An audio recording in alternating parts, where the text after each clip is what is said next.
Uno de ellos, donde estamos ubicados nosotros, Exactamente, en hoy Kennedy no se Norte. fue, no Aquí se fue. hay Todavía. tres sectores, tres subsectores. Otro de ellos, por ejemplo, entiendo que Alborada sexta etapa. Y así otros más. La verdad, qué pena, una mezcla de pena e indignación, más indignación que pena. Pena porque las personas no se merecen este tipo de cosas. E indignación porque no hicieron lo que debieron hacer a tiempo. Leonidas. ¿Qué tal? ¿Cómo están? Buenas tardes. Sí, efectivamente ya es prácticamente un lamentable hecho lo que ha ocurrido el día de hoy. Problemas, caos en algunos lugares por el tema también de los semáforos apagados, gente que necesitaba hacer algunos temas de exámenes médicos, se va la luz, centros dispensarios que no hay energía, que no tienen planta eléctrica y con ello pues te encuentras con un sinnúmero de inconvenientes y problemas. Y la negligencia, como lo han dicho incluso algunos expertos, quienes saben del tema, la negligencia que ha habido en el tratamiento de este tema. Nos vemos abocados a retrocedernos 20 años atrás, 30 años atrás, con la famosa hora sixtina y con los apagones del año, me parece que hubo en el 2008, 2009. En todo caso, esto es una muestra de lo mal que estamos siendo manejados como país, de lo mal que los políticos nos están dirigiendo, de lo mal que esos funcionarios que ponen en los ministerios, que ponen en diferentes instituciones públicas, no responden, responden a cualquier cosa, menos atender lo que el pueblo y la gente lo decide en las urnas, que es resolver los inconvenientes y los problemas que tiene el Ecuador. Un Oye, tema más, en medio de los oye, muchos que ya tenemos. oye Castro, pero una pequeña diferencia, ¿no? Hace 20, 30 años atrás no había capacidad instalada. Se supone que ahora sí la tenemos. Terrible. Se suponía, se suponía. Por lo Así, menos eso es lo que nos hicieron creer. así Es es. realmente Pero lamentable lo que ocurre. rápidamente, para ir ya con nuestro primer invitado que Me lo tenemos en la extrañaba yo lo plataforma, rápidamente. que lo tenemos en la plataforma para conversar con él. Mira lo que dice el ex ministro de Petróleo, René Ortiz. Dice que Colombia no quiso vender energía por motivos políticos. Proyecto hidroeléctrico Santiago, una gigantesca central planificada en la cuenca oriental de la cordillera de los Andes, debería ya estar funcionando, ha dicho el ex ministro de Energía René Ortiz sobre las demoras en las inversiones en el sector que de haberse realizado hubieran frenado la programación actual de racionamientos. Es el momento de la apertura de la inversión privada en la generación, transmisión y distribución de energía, manifiesta Ortiz, quien fue, recordemos, titular de la cartera de energía en los gobiernos de Yamil Mawad de 1998 al 2000 y de Lenín Moreno del 2017 al 2021. Bueno, ¿alguien tendrá que pagar los platos rotos? Naturalmente el pueblo.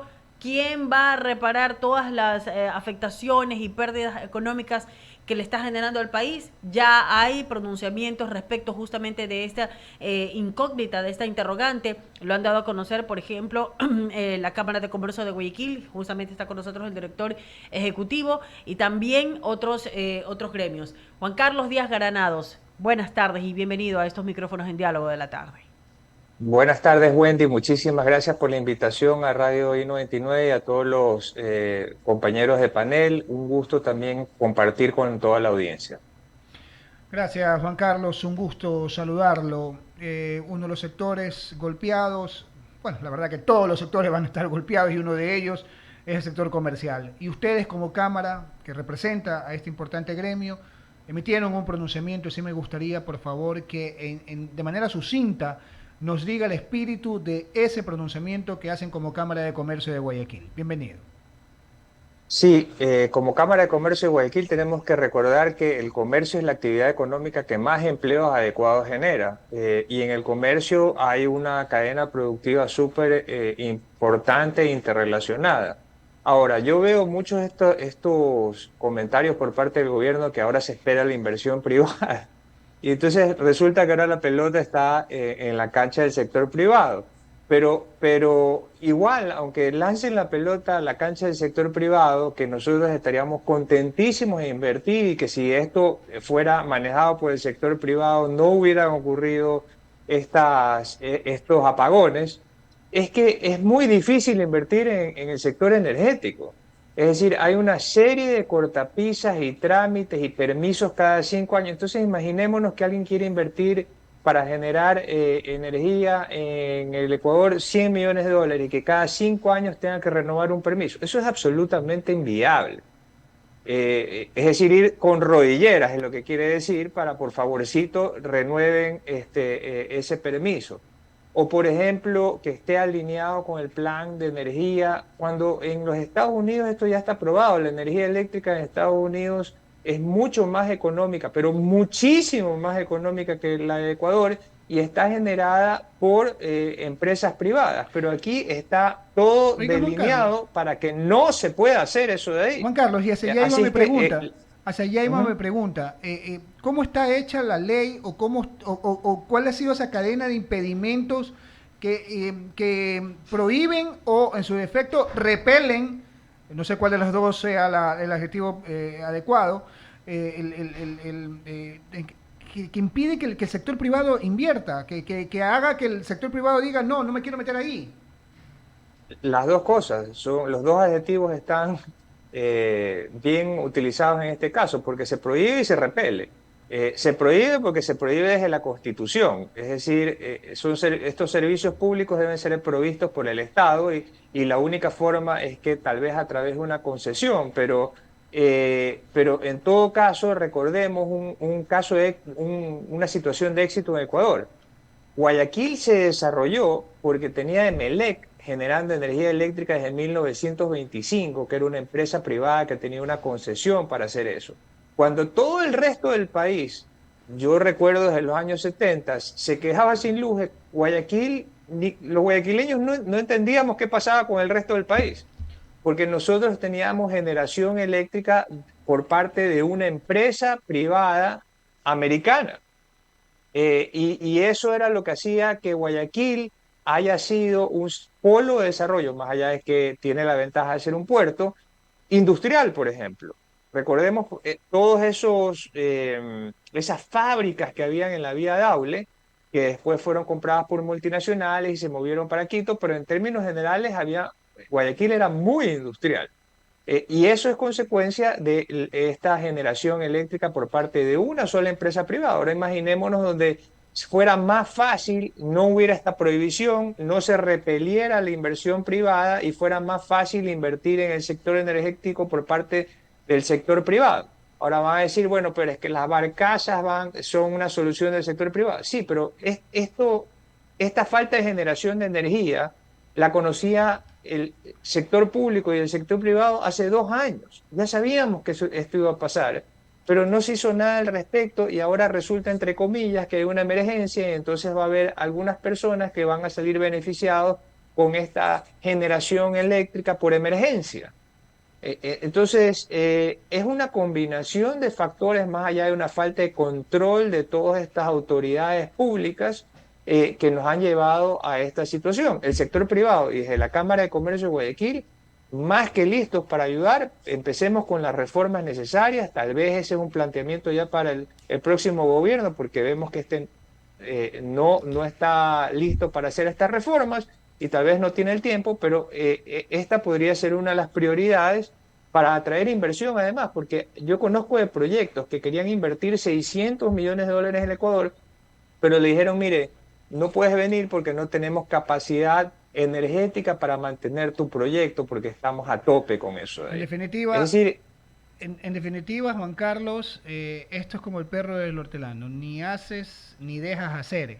No hay verbo que le pueda calzar al gobierno en materia eléctrica porque no lo ha permitido. Prohíbe es y que repele. algunos que sí van a comer, me Ah, explico, que se sí, aprovechan de sí, sí, sí, me sí, explico, sí, que sí, sí. son los que nos han perjudicado a todos los demás, que somos la mayoría. Así es. Leonidas Castro tiene más preguntas, Juan Carlos, para usted. Juan Carlos, ¿cómo está? Buenas tardes. Eh, ¿Tienen ustedes un estimado de lo que significaría las pérdidas económicas en este plan que ha propuesto el Ministerio de Energía de tener apagones hasta el 15 de diciembre, al menos hasta que gentilmente y buenamente puedan conseguir esta firma de convenio para generación termoeléctrica y puedan conseguir los megavatios que se necesitan para salir de la crisis? ¿Cuánto podría costarle al sector comercial, al país, en términos económicos? Es una muy buena pregunta, Leonidas, y es difícil de calcular, pero para que vayamos haciendo los números gruesos, ¿no? Guayaquil, que tiene el sector comercial de Guayaquil genera ventas de alrededor de 8.43 millones de dólares cada 3 horas. Estos apagones programados, o por lo menos como han sido programados hoy en Guayaquil, de 3 horas en diferentes sectores, significa al final del día que estamos trabajando la mitad del día. Lo cual, en términos generales, lo que nos están diciendo es que no vamos a trabajar medio mes, si es que hasta diciembre, y como dice el ministro, si Diosito nos ayuda, vamos a dejar de trabajar medio mes en total. Por lo tanto, hay que tomar en cuenta esta cifra y además que en el 2009, cuando ocurrió algo similar, las pérdidas fueron de 1.500 millones de dólares. Es decir, realmente son cantidades exorbitantes lo que pierde el país. Y Juan Carlos, hay localidades como por ejemplo Loja, Zamora Chinchipe, que no van a tener restricciones. Ellos hablan de que obviamente hay algunas empresas e industrias que tienen sus plantas generadoras y se van a conectar al sistema justamente de transmisión de la distribución de energía y van a coadyuvar para que no haya racionamientos. ¿Es posible hacerlo? ¿Hay esa capacidad en el sector comercial de Guayaquil, del sector industrial, de poner las plantas, si el gobierno, no sé, les entrega un combustible subsidiado, el diésel, no lo sé, de alguna manera, o que les dé combustible para que ustedes puedan inyectar esa energía a la ciudad y tener un impacto menor en el comercio y en las actividades cotidianas? Sí, varias cosas. El, del 100% de los negocios, solo el 3% son empresas grandes. El Okay. 97% son MIPYMES. Es decir, la mayoría no va a tener la capacidad para generar energía eléctrica a través de sus propios generadores. Entonces sería fantástico, como en el caso de Loja, que una empresa dijo, yo voy a producir mi propia energía porque tengo esa posibilidad, bien por Loja, y Loja no se queda sin energía eléctrica. Pero ahí hay que analizar varias soluciones, no solamente la leche derramada. ¿Por qué? Porque ahora el ecosistema de negocios del Ecuador tiene dos factores que juegan en contra. Uno, la inseguridad, y dos, la falta de energía eléctrica, más allá de la inflexibilidad laboral, etcétera. Pero esos dos factores. Entonces, los negocios, pequeños o grandes, están teniendo que invertir en seguridad, lo cual genera un costo adicional.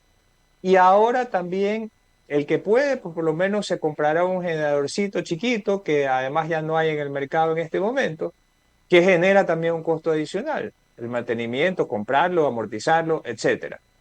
Entonces, las medidas, soluciones, hasta que tengamos una solución macro, más allá de lo macro que significa lo que acabamos de conversar hace un momento, de reformar la legislación para que sea más fácil invertir de forma privada y que las empresas privadas se encarguen de esto, es hacer deducciones, por ejemplo, a los hogares que pongan paneles solares, deducciones de impuestos, o aquellas personas que invierten en seguridad, porque además, pues cuando hay apagones también hay problemas de inseguridad, las cámaras no funcionan, etcétera. Y así sucesivamente para por lo menos motivar y que sea menos costoso mantenerse en la actividad comercial en estas circunstancias en las cuales, de acuerdo a la Constitución, es el sector público quien tiene la obligación de proveernos de energía eléctrica y de servicios básicos en general. Juan Carlos, un inquieto adicional de mi parte para darle el paso a Mauricio. Ustedes como sector productivo tienen horarios de trabajo definidos. Había una propuesta también aquella de reducir los horarios de trabajo nocturnos después de las 6 de la tarde, que obviamente hay una demanda mayor en horarios nocturnos de consumo, y eso es lo que no quiere tampoco el gobierno nacional en el sentido de tener un incremento en la generación de energía y que tienen que obviamente ver cómo la consiguen. Hay posibilidades de hacer horarios nocturnos que se disminuyan, se reduzcan, rotativos, un poco para no consumir esa energía que se pide en horarios nocturnos. Claro, pero habría que ver si para esa tienda es interesante abrir de noche. ¿Me explico? Entonces, ¿para qué? Pero de todas maneras, abrir esa posibilidad sí es ventajoso porque habrá negocios que sí les interesa hacerlo, tipo industrias que trabajan 24 horas y que necesitan producir lo que no se produjo en las 3 o 4 horas, dependiendo de dónde esté ubicado en el país, para fabricar algo. Ahora, esas 3 o 4 horas son perdidas ya, porque nadie las va a poder recuperar. No hay forma de recuperar eso de ahí. Eso es pérdida directa a la vena. Por lo tanto, es decir, si es que hay esta opción de que los horarios nocturnos y a alguien le sirve eso de ahí, que se pueda implementar y que sea opcional o facultativo, que cada negocio, dependiendo del interés o el giro del negocio y la ventaja que eso genera, se pueda adoptar de esa manera. Muy bien, Mauricio.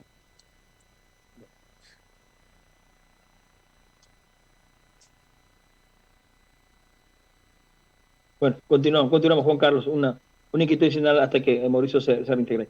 En lo que tiene que ver con la producción de energía, se habla obviamente que no estamos en los niveles por el tema de la situación de las centrales hidroeléctricas, ¿no? El tema climático.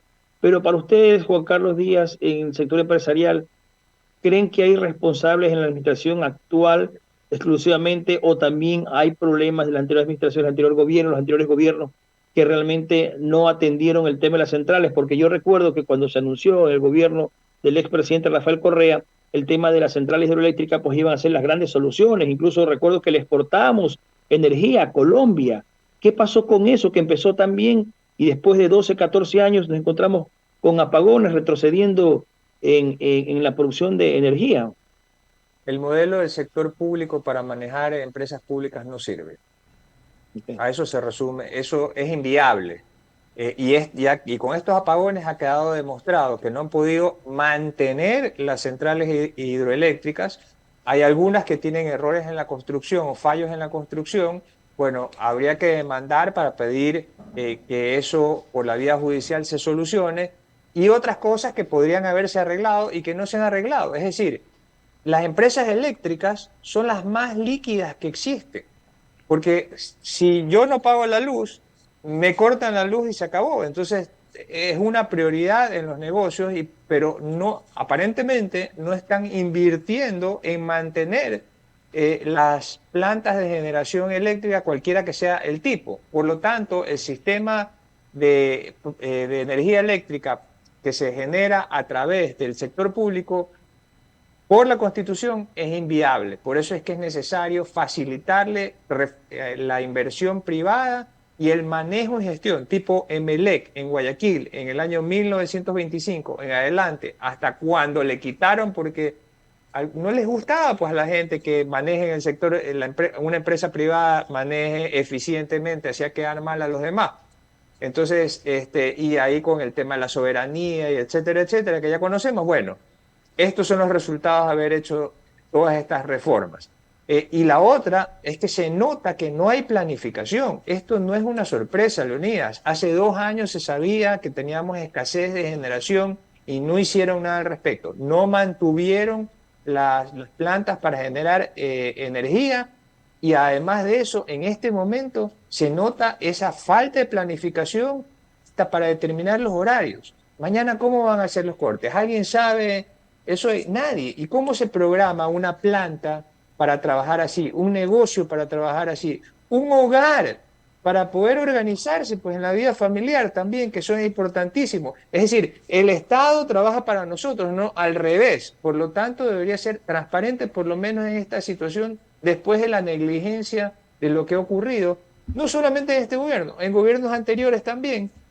Y al final la conclusión es no es un tema de gerencial. El modelo es inviable porque no funciona y estas son las consecuencias. Gracias, Juan Carlos.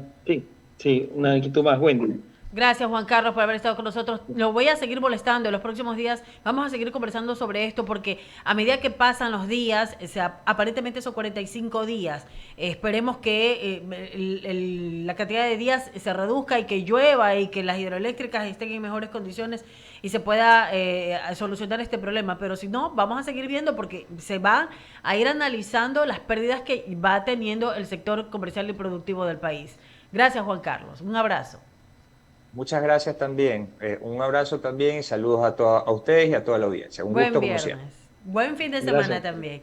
Son las 17 horas con 58 minutos. Abrimos el espacio de las menciones publicitarias. Hay recomendaciones y yo quiero decirles que si estás buscando el lugar perfecto para vivir, te presentamos You Guayaquil. Este proyecto residencial en Puerto Santa Ana que te sorprenderá en cada detalle. Espectaculares áreas comunales diseñadas por el renombrado diseñador Philip Stark. Todas pensadas para el relax y la diversión dentro de la seguridad de tu hogar. Ya visita el departamento modelo y sumérgete en el Lifestyle You. Para mayor información visita yuhye.com y también ponte modo ahorro on porque todos los días puedes ganar smartphones, tablets y smartwatch. Participa por cada $50 que deposites en tu cuenta de ahorros o corriente Banco Guayaquil. Tú puedes ser uno de los ganadores diarios de smartphones, tablets y smartwatch. Banco Guayaquil, primero tú. Cerramos el espacio de las menciones publicitarias.